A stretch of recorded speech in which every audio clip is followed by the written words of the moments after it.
Welcome to Get Rich, the podcast that helps you do just that. Get rich and stay rich. Hey, I'm Molly Benjamin. I'm the founder of Ladies Finance Club, one of Australia's largest financial education platforms for women. But before I started helping thousands of women take control with their money, I was a hot financial mess when it came to my own finances.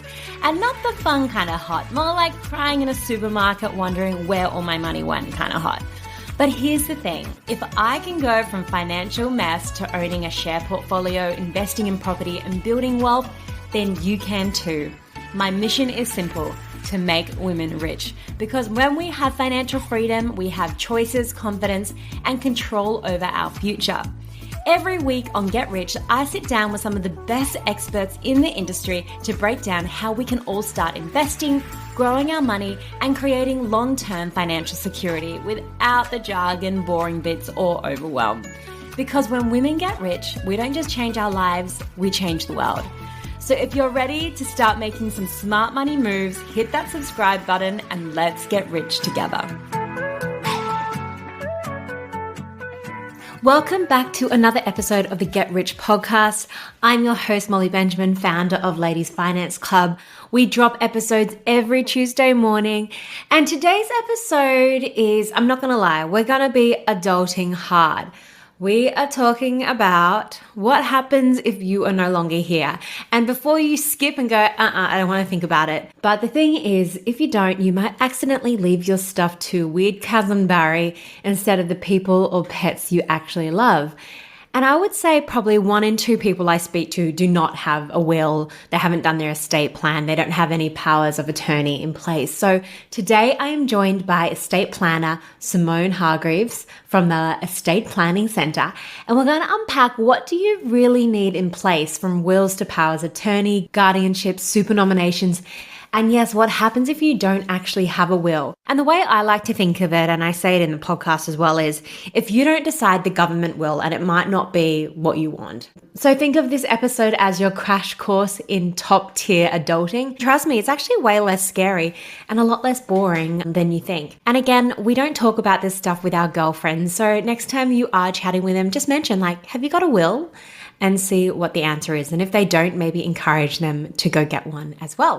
And money does make people funny, and I'm sure I know many examples where the estate plan hasn't been what people thought, or there was no estate plan, and now certain family members don't talk to each other. So we don't want that. No. We want to be on top of it and organized.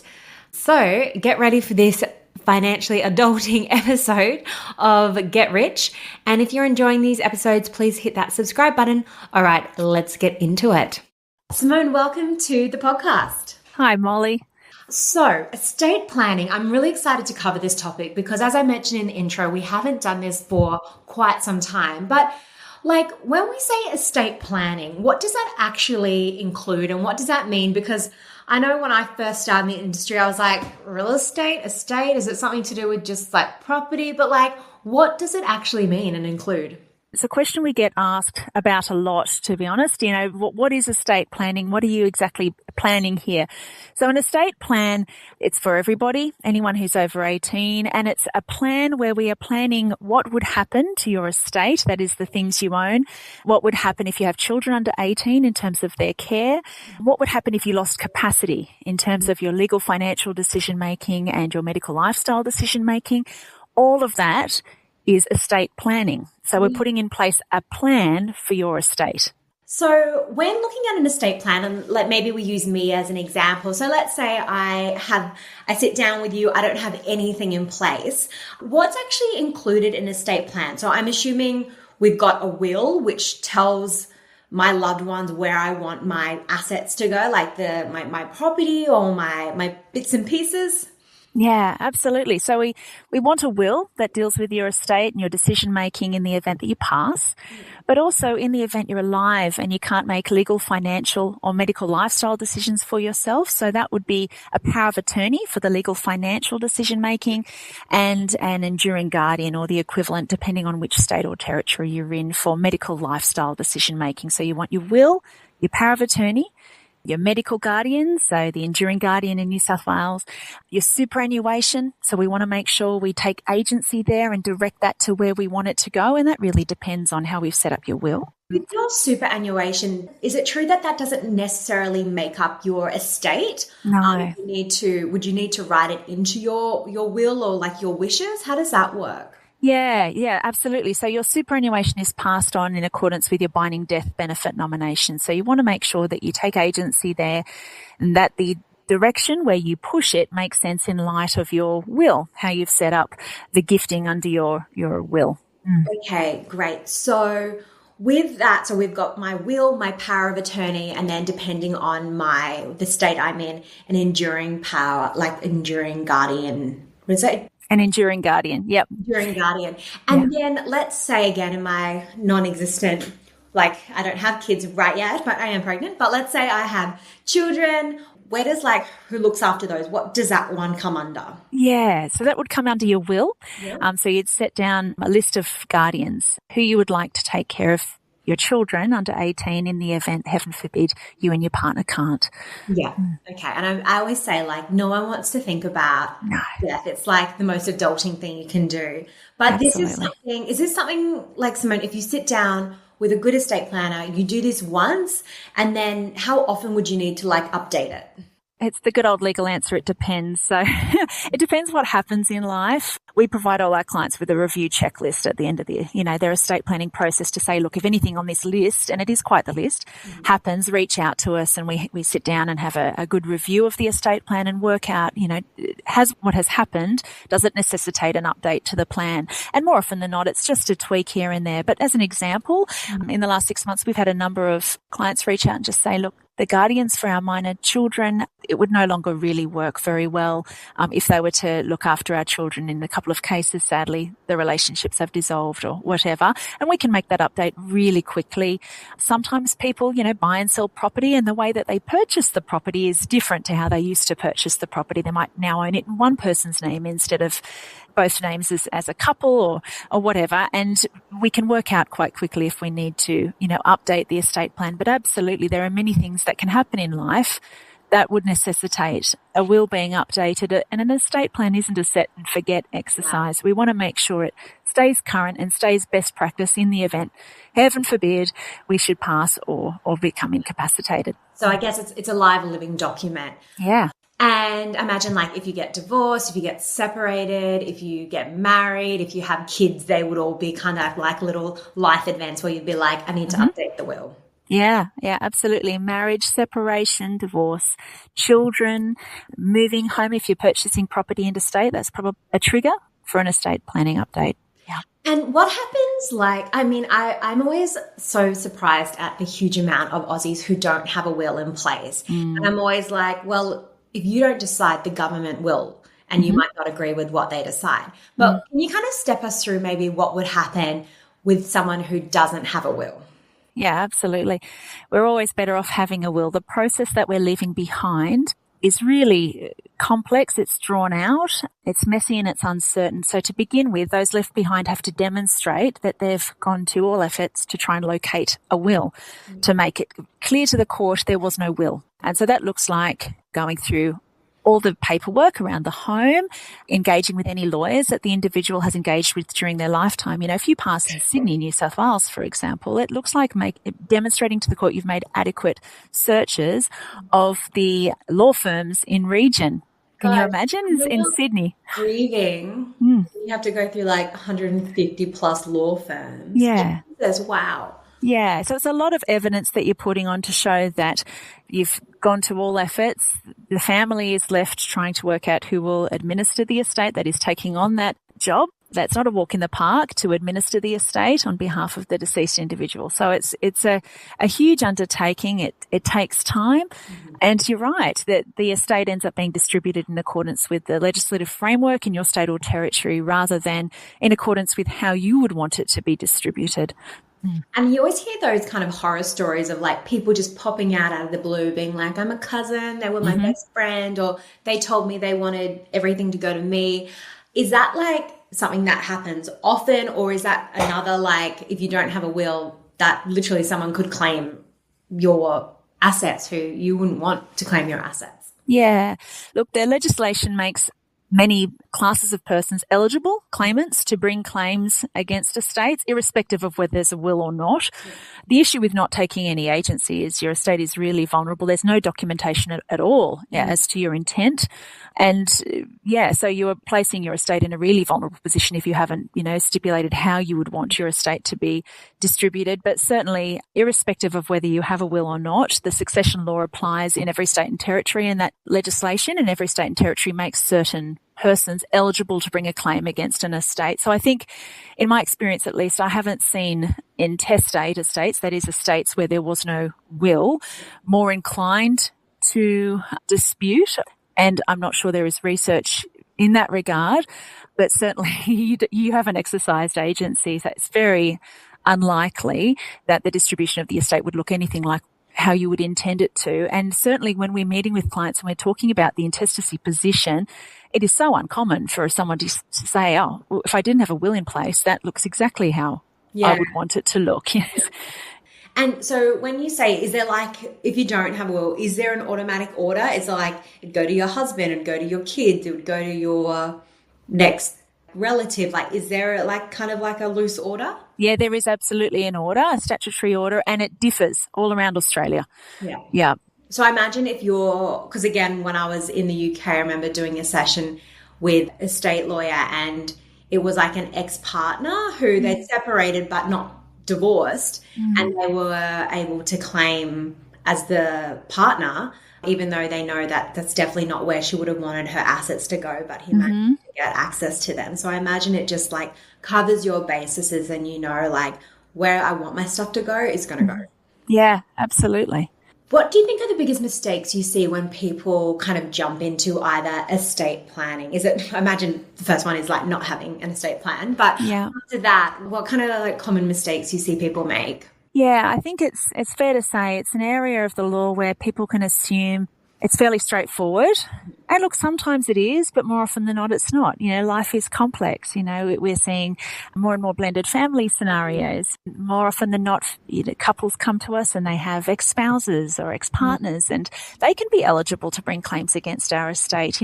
DIYing, I would say, is the biggest issue that we see in this space, is that assumption that how hard can this be, right? I can buy a will kit from the post office, and these days I can type in some information into a web browser and ChatGPT will create something for me. So we're starting to see AI create generated wills, and we're starting to see online will provider wills where the user entering the details has really assumed a legal understanding of the impact from a succession perspective as to how they own what they own will impact the estate. So an assumption that I own my property, for example, with my partner, but if something were to happen to me, my share of the property would pass in accordance with my will. Well, that's not actually necessarily the case. That depends on how you own that property. Do you own it as joint tenants where you both own all of it?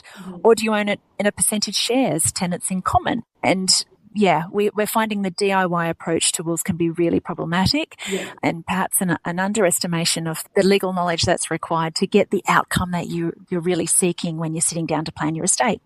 And for someone who's maybe, because we always talk about obviously when it comes to your finances, you want to get financial advice, but we're looking at the average financial advisor being $5,000 in this country.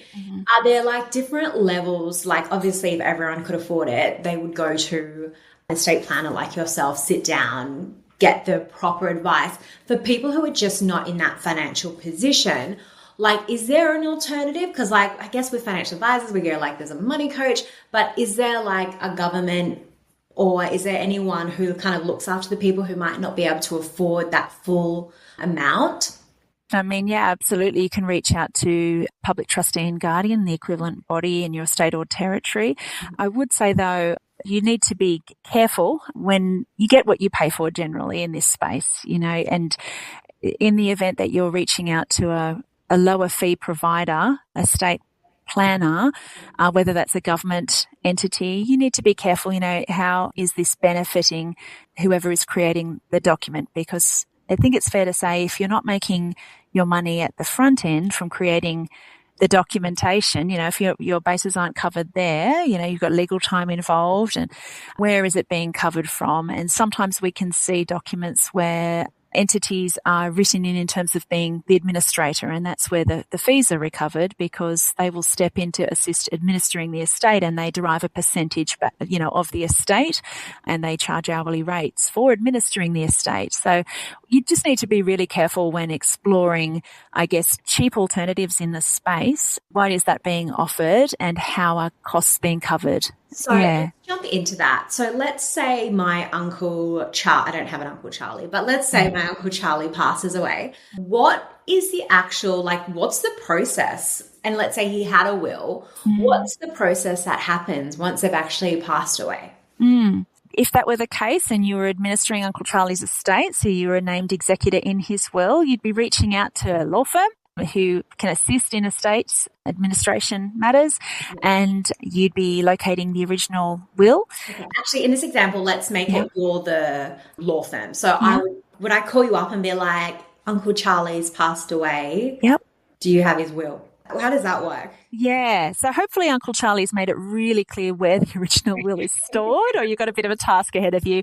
I mean, more often than not, I think it's such an important action for people to actually, on listening to this podcast, have that conversation. If you are, you need to know where these documents exist.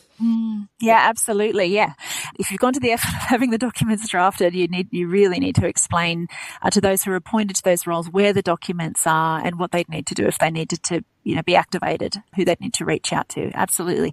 Usually on the front of a document, if you've gone to the effort of having a will professionally drafted, the law firm's details are going to be somewhere on that document. They're at least going to have had a member of staff witnessing the documents more often than not. So it's usually not too difficult if they've had them professionally prepared. So you want to locate that original document. You want to reach out. We'd be taking the call if we're the law firm on the other end. We'd be sitting down with you and having a look at that will. We'd be explaining what it says in terms of its legal impact. We'd be saying to you, okay, so as executor, your job is to fully administer this will. So put this will into effect. So we're going to make sure that everything Uncle Charlie owned, all his interests, are going to be transferred in accordance with this will. So we'd be then working out what his assets were at the date of death, any liabilities. We'd be wanting valuations done, perhaps on real estate and so on. We'd be writing to the asset holders, we'd be writing to his bank and asking for their requirements for release of the assets and so on. And once we have all that information, then we'd be working out, okay, this is what Uncle Charlie owned at the date of death. This is what his will wants to achieve. This is how he owned what he owned. Yeah. Did he own it jointly with somebody else, in which case it can transfer through laws of survivorship or not, and the assets pass through the will. So we're working all of that out. Then we're putting together what's called an affidavit of executor, where you're saying to the court, I'm the executor named in the will. I swear I'm going to carry out Uncle Charlie's wishes. Here's the will. Here's Uncle Charlie's death certificate. Here's a list of his assets and liabilities at the date of death. Here's a list of the beneficiaries that the will sets out and their shares that they're entitled to under the will of his estate. We're submitting all of that to the court in, I'd say, 8, 9 out of 10 times. We're having the court look at all of that and say, yep, we're happy with that. And they're releasing what's called a grant of probate. So that's a court sealed document that comes back to us. That's an official grant from the Supreme Court. And then we're using that to scoop up the assets. So we're sending that to the asset holders together with their paperwork, and they're then releasing the assets to you as executor. And then your job is to get them to the beneficiaries. So in the movies, when they're all sitting around a table and they're they left Susie nothing and they left Henry everything. Does that kind of situation happen, or is it more the executor just would be calling them up? Yeah, that's it, the latter. Yeah. I mean, we have had situations where whole families come in and they want to understand the legal impact of the will, and where possible, that's not a bad idea. Yeah. And particularly if you have wills that incorporate testamentary trusts, you have minor beneficiaries, things aren't as straightforward as they might be in the family or whatever. It's not a bad idea sometimes to have everyone around the table, but yeah, absolutely. More often than not, we are dealing with the named executor in the will. Yeah. And when it's okay, so they've got property here, they've got this here, you've got to contact the banks. Is that the estate lawyer doing that, or is that the person who's the executor? Yeah, either or, to be honest. So it depends on the executor's a preferred way forward. So most firms will offer the option of the individual making those inquiries. You know, anything, of course, a law firm's going to be doing has a legal cost involved. I'd say most of our clients are saying to us, could you please, you know, there's a lot of work involved in being an executor. You're responsible for administering the physical estate too. You know, it's the person's personal effects, their home, readying it for sale. There's a lot of physicality to executorship. I mean, it feels like a really blunt question, but do you get paid if you're the executor? You can. Yeah, absolutely. So the will might have made provision for such payment. It will give what's called executor's commission, or in lieu of executor's commission, a gift. Okay. In the event there is no gift in the will, the executor can make an application to the court for payment. And essentially that's the executor sort of tabulating to the court, you know, this is the effort that I went to. Yeah, and the court... to get all those documents. Yeah, it's a huge amount of work. Huge amount of work. Yeah, so the court acknowledges that. It can sometimes look very much like a part-time job and then some. And the court will, if the applicant, you know, goes to that effort to ask for executor's commission from the estate, the court will generally pay it to the tune of 1 to 3% of the net value of the estate. So we find a lot of clients will actually want to get ahead of that and say in the will, you know what, if you act as my executor, we'd like to make a gift to you in lieu of your ability to claim. Yeah. Yes. Okay. And people listening, when they're thinking about who can be their executor, is it like, what's generally the thing? Is it like a family friend? Is it a friend who's a lawyer? Is it a family? Yeah. Is it like a trusted family member? Like, what do you find is the most common executor? More often than not, when we have a couple, the couple will usually appoint each other in the first instance, and then they'll be looking at having backup appointments, which is always a good idea. And that can look like children. It might look like the eldest to the youngest. There's no sort of rules or, you know, requirements as to what it needs to look like. Some people will appoint professionals. Some people might be concerned about conflict on the estate and want to sort of have a third party managing that, with the understanding that that will come with a cost, a professional cost as well.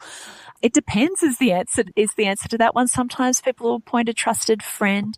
You're usually wanting to appoint someone who appreciates that this won't be a walk in the park, who has that ability to just put one foot in front of the other. It's a big administrative task. You know, they're responsible. They're someone who's kind of got life admin under control, and they'd be willing to do what it takes to wrap up the estate and get the estate administered.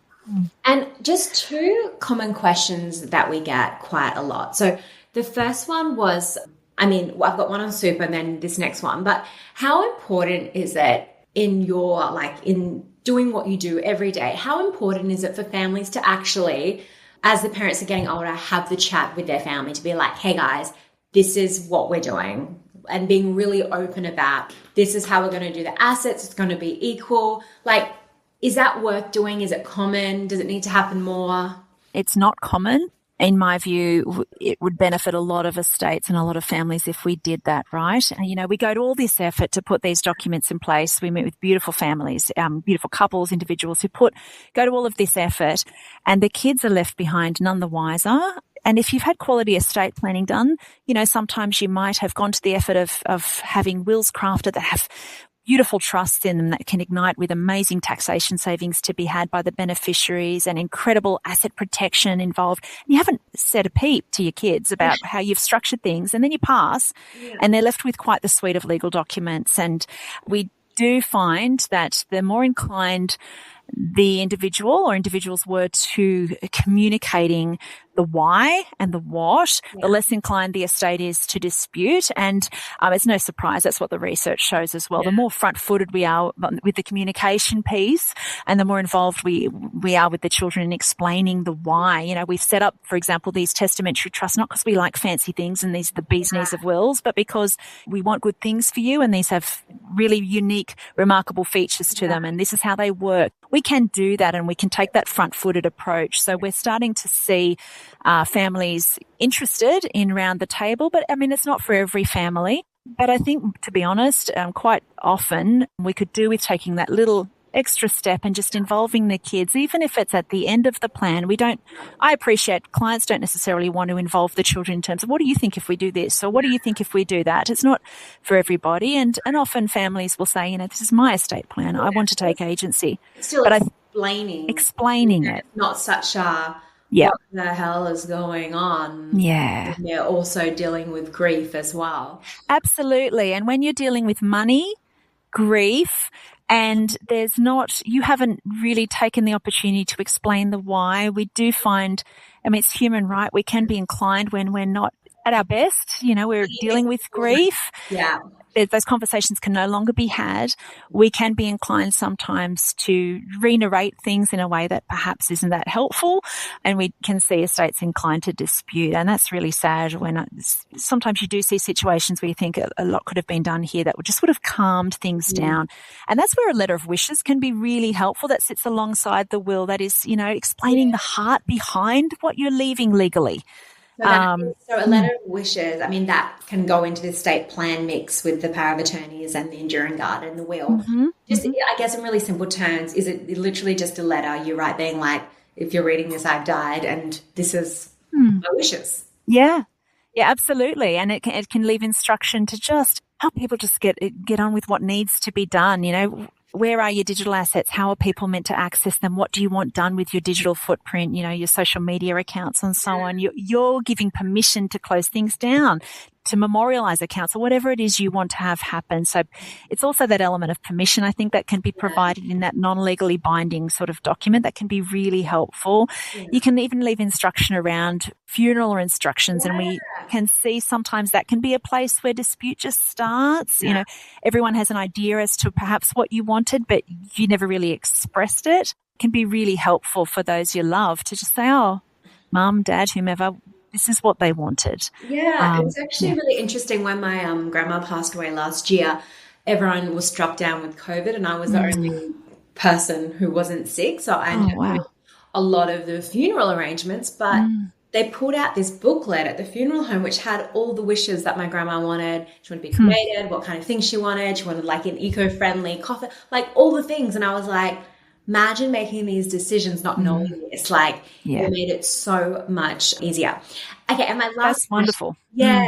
And my last question, because I'm like, estate planning is so much good stuff in this. Yeah. Super. So we've got a lot of incredible single women. They've never been married, or they're separated and very happily separated. They're choosing not to be in relationships. Yeah. And they always have this question. They're like, when it comes to our super, I know when you're doing your binding nominations or your nominations, you can't nominate a parent. So they're like, I don't have kids. I'm not going to leave it to my dog. Like, who can I leave it to? Can I leave it? They want to leave it to their parents, or they want to leave it to a loved one. So in those situations, what do they do? Yeah, usually we're finding the legal personal representative, so it would be directed across to the estate to be administered in accordance with the will. But it depends. It's that classic answer again. It depends on the person's individual circumstances. If there is a tax dependent in their world, what their will says, are there risks against the estate? Do we have a formal property law settlement, say with an ex-spouse, where we may not want, in certain circumstances, we may not want to be directing the super across to the estate necessarily, but it depends on everybody's individual circumstances. Yeah. But there is the option for them to write into the will where they want that. Yeah, absolutely. There is. And yeah. I think that's maybe something that people aren't quite aware of. Yeah. So that's one to know. Yes. Thank you so much for coming on and explaining, what is kind of a complicated world, but thank you for explaining it into basic terms. And Simone, if someone wants to reach out to you guys, where do they go? Yeah, sure. So the internet, of course. So we're at the estateplanningscentre.com.au. We're based in Sydney, but we assist clients all around Australia with their estate planning. No matter who you reach out to, you want to make sure you're reaching out to someone who works in succession law and does a lot of work in that space, because I think it's fair to say these days you want to be engaging a firm or an individual who has a lot of experience in estate planning. It's really its own area of practice now. So if you want to reach out to us, we can book in a complimentary chat and work out quickly what you need, why you need it, and then we can give you a fixed fee quote for services. So we do that work up front to be able to say with confidence, this is what you need, this is how much it's going to cost, and then we promise to travel that journey with you, and you'll come out the other side with your estate plan in place. Fantastic. And we'll pop those links in the show notes as well. Thank you so much, Simone, Thanks. for jumping on and chatting with us. Absolute pleasure, Molly. Thanks for having me.